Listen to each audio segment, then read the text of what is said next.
নমস্কার বন্ধুরা, welcome back to my channel. আজকের ভিডিওটা একটু অন্যরকম করব। আজকে আমরা দুজনে উপোস করে, আজকে সোমবার যেহেতু, তাই উপোস করে আমরা দুজনে পুজো দিতে যাবো। আমাদের পাশেই মন্দির আছে, তো দুজন মিলে আজকে শিব ঠাকুরকে পুজো করতে যাবো। তো দেখতে থাকো। আমার বর থালা নিয়ে বেরোচ্ছে, তো খালি পায়ে যাবে ও বলছে, আমি বলছি না, আমি জুতো পরে যাবো। তো দুজন মিলে মন্দিরে গেছি, দেখছি একজন ভদ্রমহিলা পুজো করছেন। তো আমরা দাঁড়িয়ে পড়লাম যে উনি ভালোভাবে একবার করে নিক, তারপরে আমরা করবো। ওই জন্য আমরা অপেক্ষা করছিলাম, দাঁড়িয়েছিলাম। তো আমার ছেলে এদিকে দাঁড়িয়ে আছে আর আমি ভিডিওটা করছি। তারপরে আমরা পুজো করবো, ওনার হয়ে গেলে আমরা পুজোটা করবো। দেখো, তো দাঁড়িয়ে ভিডিও করছি। আমার বড় বাচ্চাই মন্দিরে কেউ ভিডিও করে। তারপরে আমাদের ওনার হয়ে গেল, এবার আমরা পুজো করতে ঢুকলাম। আমার বড় মালা পরিয়ে দিল, তারপর আমি থালাটা নিয়ে দাঁড়িয়ে আছি, ও আগে করে নিক, তারপরে আমি করবো। তারপর দুজন মিলে একসাথে জল ঢালবো।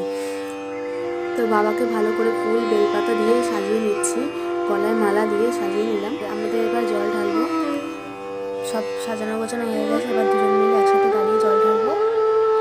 এটা আমাদের একটা মানে কি বলবো, মানত ছিল বলতে পারো। তো আমরা এটা আজকে করলাম। এটা আমরা 5 সপ্তাহ করবো, শুধু আজকে বললাম না, এটা আমরা 5টা সপ্তাহ সোমবার মানবো। ঠিক আছে, তো এবার ঘন্টার বাজিয়ে নিলাম। তো এবার ধূপকাঠিটা দেখে নেবো, দেখে ঠাকুরকে আরতি করে আমাদের পুজো কমপ্লিট আমরা করবো। তো আমরা আরতি করে নিচ্ছি ঠাকুরকে।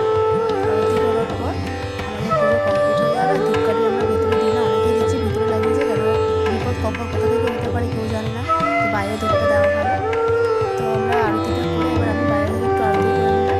নমস্কার করে আমরা